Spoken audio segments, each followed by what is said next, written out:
I stood on the south rim before first light in 1986. Boots on cold rock, the canyon opening like a dark wound. I was there because someone higher than my sergeant said a recorder had to come out before sunrise. We were told it was a black box, small and simple. I knew better the moment the helicopter flared and the rotors chopped slow over the void. That sound stuck in my ribs, steady and heavy, like a slow drum.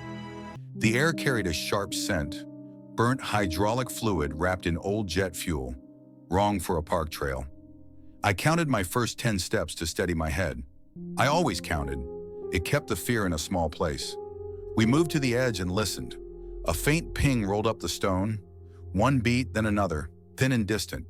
Not a bird, not a ranger tool, a locator calling to anyone who knew its voice. We had one night, one task, and no room for mistakes, which is how the rest began. Before we start the video, hit the subscribe button to support the channel. It only takes a second. They called us in 2 days before the operation. No unit patch, no press notice, no chain beyond a single folder. The briefing took place inside a supply shed at Fort Huachuca, Arizona.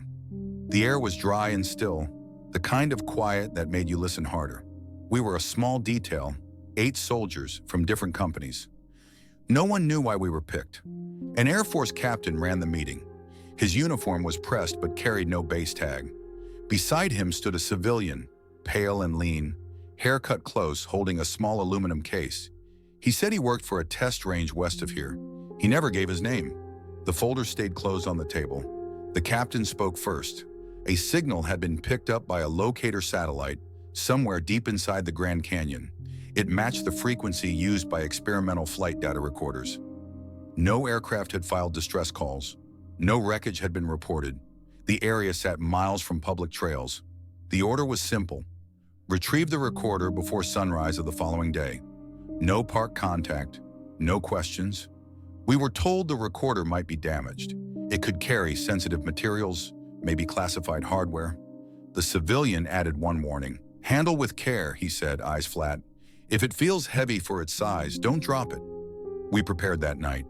Each man packed climbing webbing, 2 carabiners, a static rope, a small pack, 1 canteen.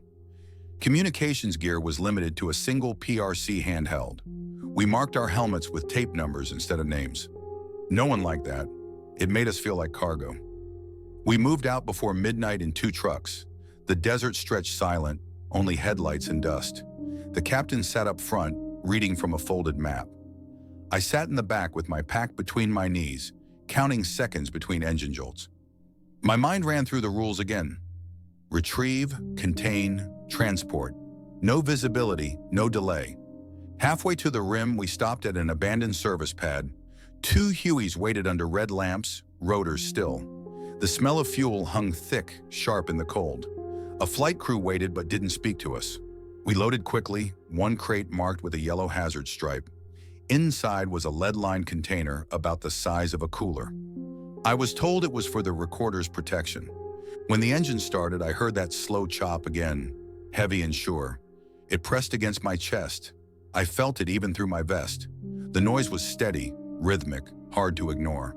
I caught the civilian staring out the window, holding a small receiver to his ear. It clicked once every few seconds, the sound of the locator beacon repeating somewhere far below us. We lifted into the dark. The canyon opened beneath, nothing but shadow and air. The pilot kept low, following the contours he couldn't see. The red light washed over our faces, made everyone look hollow. I smelled burnt fluid again, faint but familiar. I didn't say anything. The captain glanced at his watch, then gave a short nod. We had 3 hours to reach the signal and 2 more to extract before daylight. The plan was clean on paper, but the canyon had a way of breaking plans apart. As the rotor chop slowed for descent, I counted 20 rotations before the skids touched stone. The air went still again, full of fuel and silence. That's where the mission really began. The skids touched rock, light and quick. The pilot kept the blades turning. We unloaded fast, packs first, then the lead container. The rotors thumped slow overhead. That sound pushed into my ribs with each beat. I felt it behind my teeth. The pilot leaned out, hand flat, signal given. Be ready. No words, The canyon at night did something to depth. Space felt closer and farther at the same time. The darkness pulled sound into it. Even our breathing seemed too loud. I smelled that burnt hydraulic odor again, thin in the cold air. I did not know if it was on the wind or stuck in my memory from the flight. I counted my first 10 steps away from the helicopter. 1, 2, 3. The counting steadied my hands. We formed a wedge and moved toward the start of a narrow side trail. The Air Force captain led with the civilian right behind him. The civilian held the small receiver close to his chest. Every few seconds it gave a faint ping, a tiny metal click. He tracked the sound like a man listening for his own heartbeat. The rest of us spread out, weapons slung only for balance. We were not here to fight. We were here to pick up something that should not have been here. The trail dropped fast. The first switchback came without warning. The glow sticks we snapped along the path gave off weak green light. The canyon walls caught only a thin reflection. We could not risk brighter lights. Rangers might see them. Hikers might see them. No one could know we were here. No radios except for the PRC. Even that stayed quiet. The captain set rules. No talking unless needed. No light except direct task use. Contain the recorder once located. Each instruction was simple. The weight of them was not. As we moved, loose gravel shifted under our boots. Small kernels slid and bounced down into the dark. I counted each switchback. First, second, third. I knew if I kept track, I would know how far we had gone and how far we had left. I wanted control over something. The canyon did not care about rank or plans. The drop grew steeper. Ropes came out. We clipped into anchor points fixed into cracks along the trail. Some anchor bolts looked old, older than any recent trail work. I did not like that. Someone had climbed this route long before us. The civilian breathed fast. He was not used to moving at night with pack weight. I could hear him swallowing his breath every few seconds. The ping from his receiver guided us lower. The sound bounced off stone. Sometimes it echoed twice. The captain paused and adjusted our angle. At the fifth switchback, we passed a mule-line tie point, a rusty metal ring hammered into rock. Park supply lines use these for hauling equipment. It meant that daytime traffic came through here sometimes. The captain did not want to be seen carrying a lead container up the canyon at dawn. We kept moving. The air warmed as we went lower. It trapped scent, dust, old fuel. That same burnt hydraulic smell grew stronger. It hung at the edge of the trail. I tasted metal in the back of my throat. The smell mixed with the dry heat rising from the rock face. I wiped my nose, thinking maybe it was just fuel that had soaked into our clothes from the helicopter. But the civilian smelled it too. His jaw clenched. He looked downhill. "Close now," he whispered. The captain nodded and signaled a halt. We formed a small circle and stayed low. He unrolled the map on his thigh. The map was a USGS sheet with hand-drawn grid lines in red ink. The civilian pointed to a narrow side gully. According to his data, the locator ping came from somewhere deep inside that cut. Our plan changed. Instead of staying on the switchbacks, we would leave the trail and drop into the gully. The rope setup had to be careful. One slip here would take a man hundreds of feet down. We cleared loose scree by hand. I hooked my descender, clipped in, and leaned back until I felt the rope pull firm against my harness. The first section down was short, 6 or 7 feet, then a small ledge, then another drop. The glow stick marked above gave off a weak green circle that faded fast into darkness. I counted my movements. 1 lean back, 2 steps, 3 more. Counting kept fear reduced to numbers. At the bottom of the short drop, the smell of burnt fluid hit full. It came like a warm pocket in the air. Not fresh, a holdover, the way old engines smell after a forced landing. I held my breath a moment, waited, then let it out slow. We moved into the gully, walking single file. The walls closed us in. The receiver ping grew clearer. 1 beat, then another. Even, precise. The civilian pressed the receiver tighter to his ear. The captain stopped us. We crouched. He held up 2 fingers. The signal was below, not ahead. That changed the angle. The recorder might be lodged under fallen rock, or under a collapsed tail section, or still attached to something heavier. We spread out and began scanning the rock floor with red filtered lights. The red light softened reflections. It also hid our presence from anyone above. A few minutes later, Carter, our point man, tapped the rock with his glove. A panel fragment, not large, about the size of a notebook. Its paint was scorched and bubbled. No serial code visible, no civilian airline coloring, just matte charcoal and a strip of dull metal where heat had eaten through the coating. The civilian crouched and brushed it gently. "No rivet pattern from commercial aircraft," he said. He looked up, his expression was tight. We pressed further down the gully. Rope again, a longer pitch this time. Everyone clipped in. I counted down for myself. 5 steps sideways, lean back, slow descent. The rock scraped our boots. The air thickened with dust. Small particles floated in the beam of my red light like drifting ash. Below, the gully widened into a shadowed shelf. The ping from the receiver echoed sharp. We were directly above whatever we had been sent to collect. I looked over the edge. I could not see the recorder yet, just darkness and a smell that did not belong in a national park. I heard my own heartbeat under the rotor memory that still pulsed in the back of my mind. Slow, heavy. We clipped in and began lowering ourselves toward the shelf, unaware that what we would find there was not sitting alone. And we still believed we were retrieving only a simple black box, nothing more. The rope creaked. We descended. The shelf waited, and the signal kept calling. The shelf was no more than 10 feet wide. The walls pressed close on both sides, turning sound into a low hum. Our boots slid on loose shale. The glow sticks we'd placed above cast a weak green smear over the stone. Below, the canyon dropped another 100 feet straight down. The ping came faster now, almost steady. The civilian crouched near the rock face, holding his receiver like it was fragile.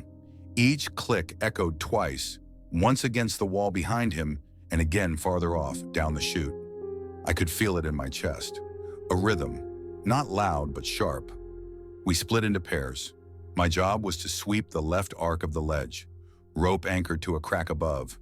I kept one hand on the wall, the other holding the red lens flashlight low.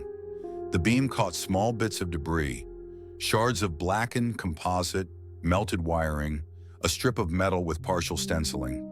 Nothing with numbers, nothing you could trace to any aircraft on public record. The air was thick with dust. It carried that smell again. Burnt hydraulic oil, faint but constant. I felt it coat my tongue. It reminded me of the hangars back home after a crash test, when fluid leaked onto hot surfaces and baked there. It meant heat and metal had mixed hard and fast. Carter found the first real clue, a curved section of panel wedged under a boulder. The edges were clean, almost cut. He tapped it twice with his glove. It rang dull, too heavy for aluminum. The captain joined us, ran a hand along the surface, then looked at the civilian. The civilian didn't speak. He reached into his pack and pulled out a small radiation dosimeter. The needle didn't move. That eased everyone for about a second. Then the ping from the receiver jumped tone, a higher pitch, faster pulse. He turned in a slow circle, following the signal until he faced a narrow fissure at the base of the ledge. The opening was barely wide enough for a man to crawl through. Rock dust covered the entrance like frost. The ping came from inside. We knelt at the mouth. I pointed my red light in. The beam only reached a few feet before fading into black. The air that came out carried a new smell. Damp stone mixed with cold metal. It overrode the burnt scent for a moment, sharper, cleaner. The captain ordered a rope anchor set at the entrance. We didn't know how deep the crack ran. I clipped in first. The space narrowed quick, forcing me to crawl on elbows. My light painted rough stone inches from my face. I counted each forward movement in my head. 1, 2, 3. Keep track. Keep calm. After about 10 counts, the tunnel opened just enough to crouch. My beam hit something embedded in the rock, a smooth shape, dark, half-buried. The ping now filled the small space. I reached out and brushed away dust. Under the grit, a flat surface curved up into the light. The paint was scorched to dull gray. Along one side, faint letters stamped into metal. Experimental, no serial, no tail code. I called back for the others. The captain squeezed through, followed by the civilian. The man's receiver screamed once, then went silent. He pressed the device against the surface. The tone returned, softer, He nodded, muttered, "That's it." We began clearing rock from around the object. It was not large, maybe the size of a storage locker, but the corner edge was crushed. I could see a thick cable torn free, copper exposed. The metal smelled of old fuel and burnt plastic. My gloves came away sticky with residue. The captain told me to mark a path for extraction. I crawled back out and set chem lights along the floor, small green pools every few feet. The air outside felt colder.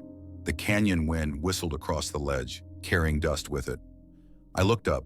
The sky showed its first thin gray line of pre-dawn. We didn't have long. Inside the fissure, the others worked fast. I heard metal scraping stone, short grunts. The civilians shouted for the lead container. We passed it in, roped and secured. The captain's voice echoed from inside, low and firm, counting down the lift points. When they started moving the object, the ping began again, slow and steady, like a heartbeat. The sound climbed through the walls, faint but present. I could feel it under my boots. I caught myself counting with it. 1, 2, 3, like each beat measured the canyon itself. The object came free with a metallic groan. They slid it toward the ledge, wrapped in tarp, edges taped tight. The civilian checked the dosimeter again. The needle twitched once, then steadied near 0. He didn't look convinced. We strapped the load to the rope harness and began the haul. Every man took a section of rope, pulling in rhythm. The weight surprised us. It was too heavy for a standard recorder. The captain noticed but said nothing. We were out of time, and daylight would expose us to anyone with binoculars on the rim. Halfway up the wall, the rope jerked. A rock broke loose, clattering into the dark. We froze. The echo bounced for what felt like forever, before fading. When the silence returned, so did that faint ping, somewhere beneath us now. Slower again. We reached the next shelf and pulled the load over the edge. My gloves were black with dust and oil. The civilian crouched, brushing the surface like it was alive. His face looked drained, pale under the red light. He opened the lead container and motioned us closer. "Set it in," he said quietly. We did, careful, using our packs to cushion the sides. When it touched the bottom, I heard a tiny metallic tick from inside the case, almost like a gear shifting. The captain closed the lid, latched it twice. The sound echoed dull, final. I checked my watch. We had under 1 hour before sunrise. The air was changing, cooler but clearer, wind cutting through the canyon again. I smelled fuel, faint but sharper than before, coming from somewhere above. Maybe remnants of the crash, maybe our own gear-leaking vapor. We began the climb to the next ridge, slow and quiet. Each step scraped stone. I counted again to keep steady. 5 steps, rest. 5 steps, rest. The sound of the locator ping still pulsed behind us, fading but not gone. When I looked back down, I saw our green chem lights glowing in a perfect line, leading into that narrow fissure like a wound in the rock. For a second, I thought the lights shifted, dimmed and returned, like something below had moved. I blinked, but it stayed still. We kept climbing. The weight of the container pulled at my shoulder straps, and the smell of burnt oil clung to us. The canyon was quiet again, except for our boots and the slow beat of the wind. We thought we had the recorder. We were wrong. We reached the next ridge and stopped to breathe. The climb had stripped our arms raw. The lead container sat between us like a stone heart, wrapped tight in rope and canvas. No one spoke for a full minute. The captain finally raised his head and looked east. The sky was beginning to turn pale, the rim showing a thin edge of light. He gave the signal to move. We still had 2 switchbacks to clear before the pickup zone. The civilian lagged behind, his receiver pressed against the case. I noticed the signal light still blinking on the small screen.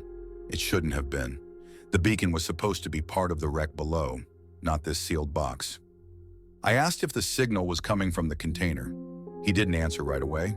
Then he said, "Reflection, maybe." His voice was too calm. I didn't push. We kept climbing. The smell of burnt fluid followed us. It wasn't on the air anymore. It was on us, soaked into our gloves and gear. I tried to rub it off on the rock, but it stayed. The air felt heavier. Each step sounded louder than it should have. The ledge narrowed again, forcing single file. The rope connecting us was tight. I counted steps to keep my balance. 10 up, pause, 10 up, pause. My arms shook from strain. The case hung from a harness between me and Carter. It swung with each pull, its weight unpredictable.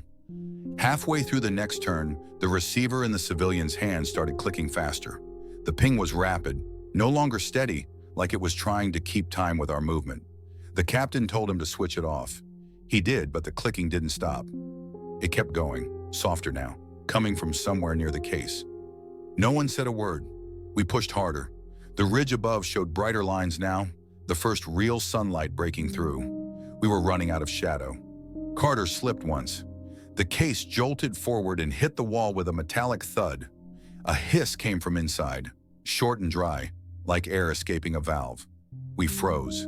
The civilian's face went white. He pressed his ear to the container and listened. Nothing. Then very faintly, a low hum. Not from the receiver this time, from the metal itself. "Keep moving," the captain said. We obeyed. It was the only thing that made sense. The last pitch took 20 minutes. We anchored the rope on an old iron spike that had been set into the rock decades earlier. I climbed first, dragging my side of the harness. The hum from the container faded the higher we went. When we reached the rim, dawn was full and the light poured into the canyon like water. The helicopter was already circling, small against the bright horizon. Its rotors made that same slow chop that had followed us all night. The pilot dipped once to signal he'd seen us. We radioed our position. The captain and civilian stayed low beside the case. The rest of us cleared space for the sling. We worked in silence except for the wind. I noticed the civilian's hands were shaking. His nails were black with oil. He asked for tape and wrapped it around the case latch. 3 full turns. Then he checked the radiation gauge one more time. The needle held steady near 0. The helicopter set down 50 yards away. The blades carved the air, throwing dust and pebbles. We carried the case together, 2 on each side. The smell of fuel from the engines mixed with the burnt odor on our clothes. It felt the same. The pilot shouted over the noise, asking if this was all of it. The captain nodded. The pilot didn't ask more. We loaded fast. The civilian climbed in last, holding the receiver close. Inside, the cabin filled with the heavy thump of rotors. My ears rang. I looked out at the canyon as we lifted. The glow sticks below were still visible, green dots marking our path. For a moment, I thought I saw one move. The captain gave the pilot coordinates for a secondary strip east of the park. The civilian said it was closer to storage. That was the word he used. Not base, not lab. Storage. We flew low, following the canyon's edge until the red rock turned to flat desert. The hum from the container returned halfway through the flight. This time it was steady, low-pitched, almost like the vibration of another engine. The pilot heard it and asked if we had loose equipment. The captain said it was fine. I watched the civilian the rest of the way. He never looked up, only stared at the container like it was something alive. Every few minutes, he whispered numbers to himself, not counting steps or time. Different numbers, short sequences, repeated twice, then changed. I stopped trying to follow them. When the landing pad came into view, I saw more vehicles than I expected. Not Army green, not Air Force blue. Plain white trucks with no markings. A single trailer stood near the edge of the strip. 2 men in gray suits waited beside it. No weapons visible. We touched down and unloaded fast. The men motioned for the container. They didn't look at us, only at the civilian. He signed a form and handed them the receiver. Then they wheeled the case onto the trailer and shut the doors. The hum stopped the instant the latch clicked. The captain turned to us. "You never saw this," he said. We nodded. Orders were simple that way. The helicopter refueled and took us back to base. No one spoke during the flight. I counted the minutes from liftoff to landing, 48 in total. When we touched down, the smell of burnt oil still clung to us. No one could wash it off. The civilian disappeared before we reached the mess hall. The captain filed his report in silence. By mid-morning, we were dismissed. That night, I woke to the sound of the same slow rotor chop outside the barracks. I went out, but the sky was empty. The air was still. Only that smell remained, faint but clear, like heat trapped in metal. And I started counting again, just to keep my thoughts straight. 3 days passed before they called us again. No reason given. We met in the same supply shed, same captain, same folder. The civilian was gone. His chair stayed empty. The air inside felt tighter, like it held heat from something that had already happened. The captain told us we were to pack light and report to a holding site near Kingman, Arizona. He didn't say why, just that we were to help transfer recovered materials for transport. His words were slow, careful. He didn't look up much. We drove out that evening in 2 Jeeps. The road ran flat through desert scrub. When we reached the site, floodlights were already set around a low hangar. The same white trucks from the canyon strip were parked outside.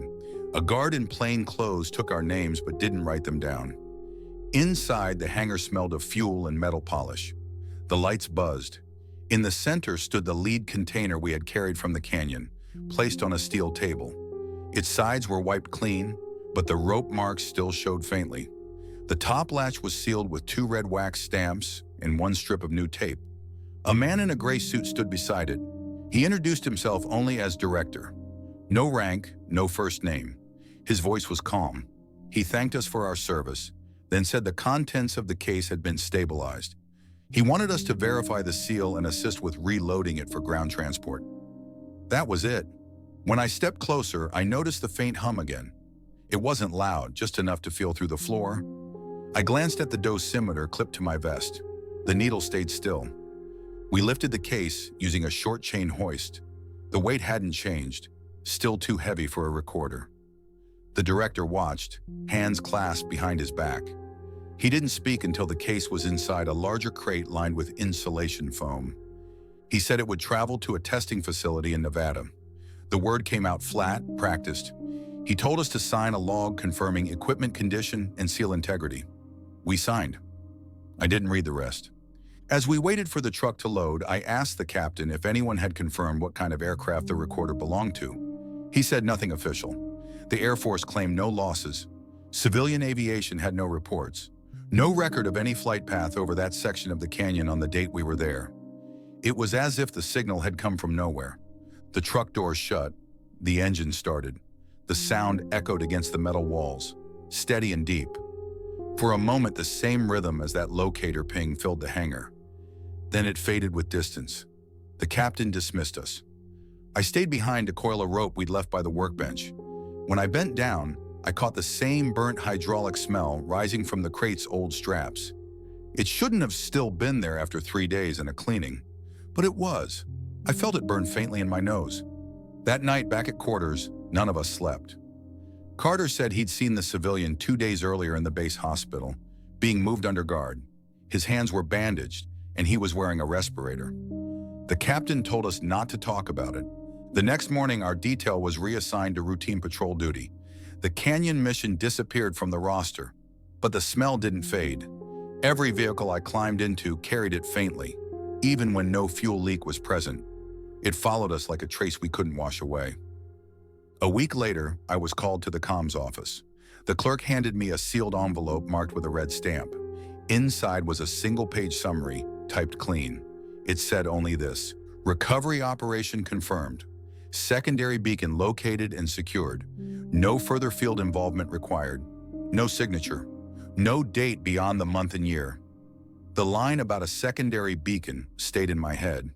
We had brought up only 1 box. That night, I dreamed of the fissure in the rock, of the green chem lights lying like eyes staring back. In the dream, one blinked again. I woke before dawn, heart racing, the smell of burnt fluid in my throat. I counted to 20 to slow my breathing, same as I had in the canyon. The sound of rotors started faint outside, rhythmic, steady, then gone. I knew we hadn't finished what we started. 2 weeks later, I was off duty when a runner from command found me at the mess hall. He said the captain wanted me at the motor pool immediately. When I got there, the same white truck from Kingman was parked by the gate. The director was standing beside it, sunglasses on, a folder in his hand. He didn't wait for the captain. He looked straight at me. "You were on the original recovery," he said. I nodded. "Then you're coming with us. We need a second pair of hands." The captain appeared a few minutes later, already dressed for field work. No explanation. We climbed into the truck and drove north. The road ran empty for miles, nothing but desert and low ridges.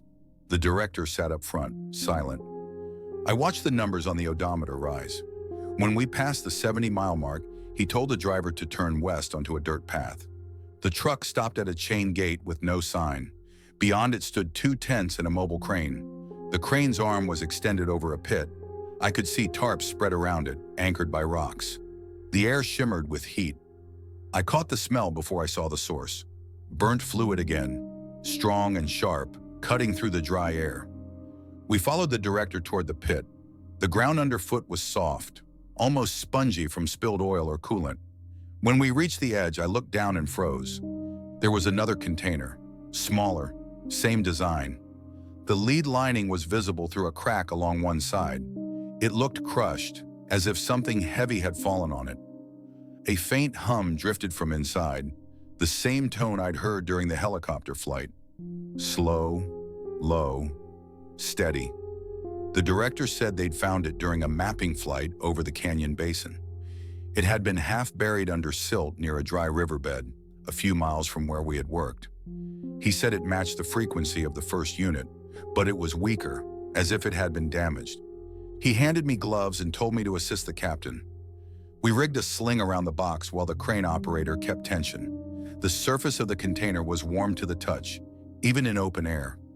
I could feel vibration through the gloves. It wasn't from the crane, it was from the box itself. When the chain took the weight, I noticed something else. The inside of the pit smelled of metal and ozone. Not like a crash site, but like a machine room after overload. The dirt below the box was fused into a thin, glassy layer. I crouched and touched it. It was smooth, cold, and hard as ceramic. The director told us to lift the container onto the truck. Once secured, he ordered everyone to clear the site. He didn't want local crews or park staff seeing the operation. As we packed the last of the tarps, the humming stopped. The silence that followed was heavier than the heat. The director stared at the box for a long time before speaking. "These are paired units," he said. "They record in sequence. One captures data, the other transmits. We believe both were active." I asked what kind of aircraft used two recorders. He didn't answer. We drove back at dusk. The sky burned red over the desert. The captain rode beside me in the back, his arms crossed tight. He kept glancing at the container like he expected it to move. Every few minutes, he would mutter a count under his breath. Seconds maybe, or just a rhythm to keep calm. I realized I was doing the same thing. When we reached the perimeter gate, two guards met us. One wore a respirator. He looked tired. They unloaded the box into a concrete bunker half buried in the ground. The air inside was cold, too cold for the desert. I could see my breath when we stepped in. The director told us this one wouldn't be shipped. It would stay here under direct observation until further notice. He said the signal it emitted had changed during transport, then stopped altogether when the temperature dropped. We left the bunker and signed out. No talk on the drive back. I stared at the sand rushing under the tires, thinking of the canyon, the sound of the ping, the glow of the chem lights, that single moment when we thought it was over. It wasn't. That night I couldn't sleep. Every time I closed my eyes, I saw the two boxes side by side, one open, one sealed, humming in different tones. The rhythm returned in my head like rotors far away. By morning, we received orders to stand down. The captain burned the field notes and rope tags in a metal barrel. He didn't look at me while they burned. The wind carried the smell of smoke and oil together, the same smell that had followed us since the canyon. I started counting without meaning to. 10 breaths, 20, 30. The numbers didn't help anymore. The sound stayed. We never heard from the director again. The site near Kingman was closed within a week. All that remained was silence and the faint memory of a hum that never really stopped. A month later, everything went quiet. No mention of the canyon, no new orders. Then one afternoon, a courier arrived with a handwritten note for the captain. He read it once, folded it, and told me to pack my gear. "Short flight," he said. "Same bird." By sundown, we were airborne over the desert again. The same pilot, same rhythm of the rotors. The sound hit me the same way it always did, steady and deep, like it was counting for me. I didn't ask where we were going. I just watched the horizon flatten out under the fading light. We landed at the same hidden strip near the Kingman site. Only this time, the place looked abandoned. No lights, no guards, no trucks. The air smelled of dust and old fuel. The hangar stood open. Inside, the first container sat on the same table where we'd left it weeks before. The seals were broken. The top was half open. The captain stepped forward, gun drawn though he never raised it. I followed close. The room was silent except for a faint mechanical whine. Not the hum we'd heard before, something sharper, intermittent, like a tape spool spinning and catching. I looked inside the container. The recorder was gone. In its place sat a smaller case, clean metal, no markings. A cable ran from it to a reel-to-reel unit on the table. The reels turned slow. A single red light blinked with each rotation. The captain pressed stop. The tape hissed, then went silent. I smelled the same burnt hydraulic odor rise from the machine, faint but clear. He rewound a few inches and played it again. The sound that came out wasn't words, just wind. Then faint impacts. Then a voice, metallic and uneven, reading numbers. He froze. The numbers weren't random. They matched the same sequences the civilian had whispered in the helicopter. Short sets of 3 or 4 digits, each repeated twice. I wrote them down without thinking. The recording ended in static. The captain looked at me.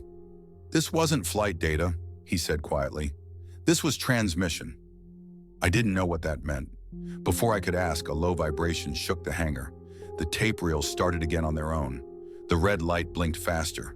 A sharp tone filled the air, high and steady. The captain hit the power switch, but the sound didn't stop. It came from the smaller case now, vibrating through the metal table. We stepped back. The pitch climbed until it hit a range that made my teeth ache. I covered my ears. The light on the case flashed once, then went dark. Silence returned. The smell of burnt oil thickened. The captain moved closer and touched the lid. It was cold, too cold for the room. He tried to open it, but it wouldn't move. His gloves stuck for a second, as if magnetized. When he pulled away, his palm came back black with residue. We stood there listening. The air crackled like static on an old radio. Somewhere deep in the floor, I thought I heard a faint ping, slow and distant. The same pattern from the canyon, the same rhythm I'd counted in the dark. He told me to call command. The radio didn't connect. No static, no feedback, just silence. We stepped outside for signal. The desert was empty. The sky had turned copper from the setting sun. When we went back in, the case was gone. The table sat bare, only the empty tape reel spinning backward, slow, steady, silent. We searched the hangar twice. No footprints, no drag marks, nothing. The captain stopped at the door, hands on his knees, breathing hard. "It was never a crash," he said. "They sent us for something already here." That's when we heard it again, the faint rotor sound, but no helicopter overhead. The vibration came from under the ground, steady as a pulse. It grew louder until the dust on the floor began to jump. The lights flickered once, then steadied. The captain grabbed my arm. "Out," he said. We ran for the Jeep. The noise followed us, rising, echoing off the hills. I turned back once before we reached the gate. The hangar lights were strobing now, in perfect time with that sound. The captain started the Jeep. We drove fast until the noise fell behind us. By the time we reached the highway, it had faded to nothing but a memory of vibration in my chest. I could still smell the burnt oil on my gloves. It wouldn't come off. When we reached the next checkpoint, the guards said they hadn't seen or heard any aircraft for days. They asked where we'd been. The captain said, "Training site," and that was enough. We refueled and drove through the night. Neither of us spoke. I just kept counting miles on the odometer. Each one felt heavier than the last. We reached the base just before sunrise. The light came thin over the ridgeline, washing the compound in a pale gray that made everything look flat. The captain went straight to the comms building and ordered a secure line. The operator said the link was down. Too much interference on the band. He tried 3 times, nothing but static. I stood outside the door, hands still shaking. I could smell the burnt oil again, faint but clear, coming from my jacket. I had washed it days ago. It didn't matter. It was always there. The captain came out and told me to get some rest. I went back to the barracks but didn't lie down. I sat on the edge of my bunk, watching the second hand move around my wristwatch. The rhythm matched the rotor sound that lived in my head. Every tick, another beat. I counted until the watch hit 60, then started again. Around midday, the captain called me back. He said command had finally responded. We were to report to the same desert strip where we'd first landed that night in the canyon. The order came without a unit code, just coordinates and time. He didn't like it, but orders were orders. We flew out in the same Huey, same pilot, same slow rhythm. The wind carried the smell of dust and jet fuel, mixing into that old chemical tang I couldn't escape. I tried to breathe through my sleeve. It didn't help. When we reached the strip, we saw 3 vehicles waiting. One was a white truck. The others were olive drab, army transport. A group of men stood near the edge of the tarmac, watching us land. None wore insignia. The captain and I stepped out. One man approached, middle-aged, clean uniform, but no name tape. He handed the captain a folder. Inside was a typed summary of what we had done. Every movement, every timestamp, down to the minute. It described the canyon operation, the secondary recovery, and the visit to the empty hangar.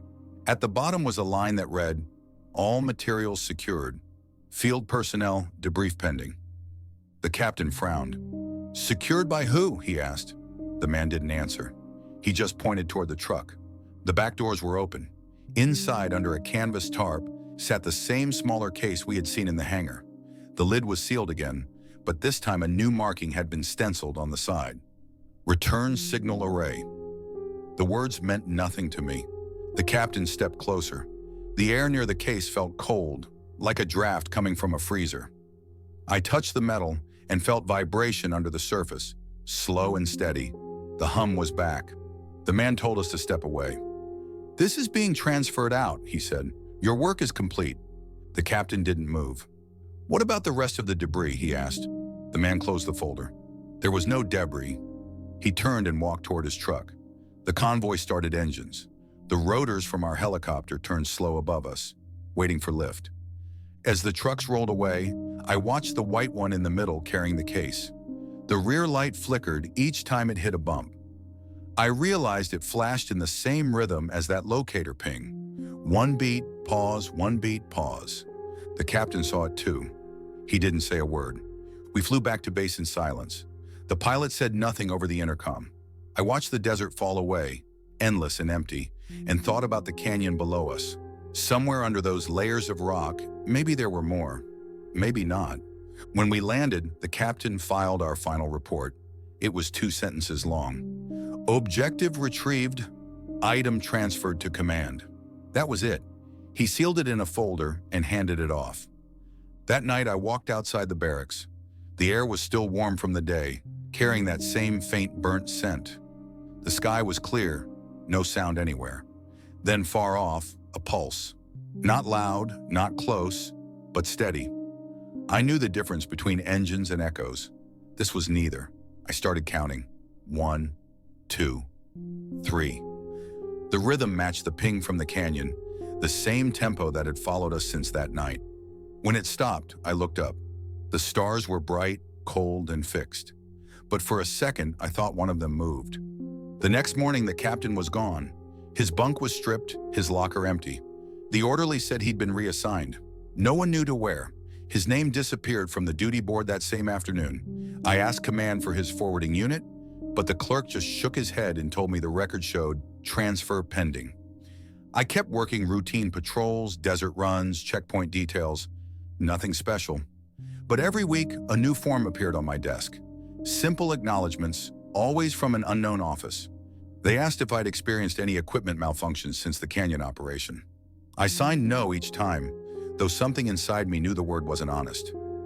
The smell followed me. It lived in my clothes, in the folds of my gloves, in the seams of my boots. Every time the sun baked the metal of the trucks, it came back. Burnt oil mixed with something like heated copper. It stayed long after the engines cooled. 3 months after the canyon, I was told to report to the med station for a routine physical. The doctor was new, civilian, quiet. He drew blood and asked if I'd handled any chemicals during the recovery. I told him I hadn't, only sealed containers. He made a note, then asked if I'd heard any ringing in my ears, seen any flashes, or smelled anything unusual since that mission. I paused. He looked up, waiting. I said no. He smiled like he'd expected that answer. When I left, I saw 2 men in gray suits waiting outside the exam room. They didn't speak to me, but one held a folder marked with a red tab. I recognized the same kind of folder the director had used. That evening, I checked my footlocker. The notebook I'd used for step counts and mission notes was gone. No sign of forced entry, only a faint trace of that chemical smell lingering inside the locker, sharp and sour. I stood there until the light faded. Then I sat down and started counting seconds in my head until my breathing evened out. Weeks later, I ran into Carter near the motor pool. He'd been reassigned to a different base. His face looked older, drawn tight around the eyes. We talked quietly beside a Jeep that needed new tires. I asked if he'd had any word about the captain. He shook his head. They said he finished his tour, he told me, but nobody saw him leave. He looked at the ground before adding, "You ever hear that sound again?" I didn't answer right away. The silence between us said enough. He nodded. "Me too." Then he walked off. That night I dreamed of the canyon again. Not the descent, not the ledge, just the moment before we went over the rim. I heard the ping rise through the stone, one beat, then another. I woke with my heart pounding, my ears ringing, the same faint hum somewhere deep in the walls. I went outside. The air was cool. The desert stretched empty under a thin moon. In the distance, I thought I saw a faint light pulse once, far beyond the horizon, as if something deep under the ground had taken a slow breath. The sound stopped. The smell didn't. It stayed on the wind, faint and dry, like burnt oil left to cool. For the first time, I understood that we hadn't recovered anything lost. We'd uncovered something waiting. 2 months later, I was sent to a different post near the Nevada border. Smaller, quieter. The transfer came fast. No interview, no reason. My file listed it as administrative rotation. I didn't argue. By then, I had stopped asking questions that didn't get answers. The base sat near a dry lake bed. From my quarters, I could see a fenced area a few miles off. No signs, no guards visible, just a pair of towers with lights that stayed dim at night. Every few evenings, those lights would flash once. Not bright, just enough to catch your eye. I tried not to look. My duties were simple. Vehicle inspections, gate logs, radio checks. But sometimes, late in the shift, I'd hear a faint mechanical tone on the comms band. Not static, not feedback, something rhythmic, like a steady pulse in the background. The first time it happened, I counted. The spacing matched the locator beacon from the canyon. 1 beat every 3 seconds. I mentioned it to the communications officer. He shrugged and said it was interference from weather radar out of Nellis. I didn't argue, but I knew the sound too well.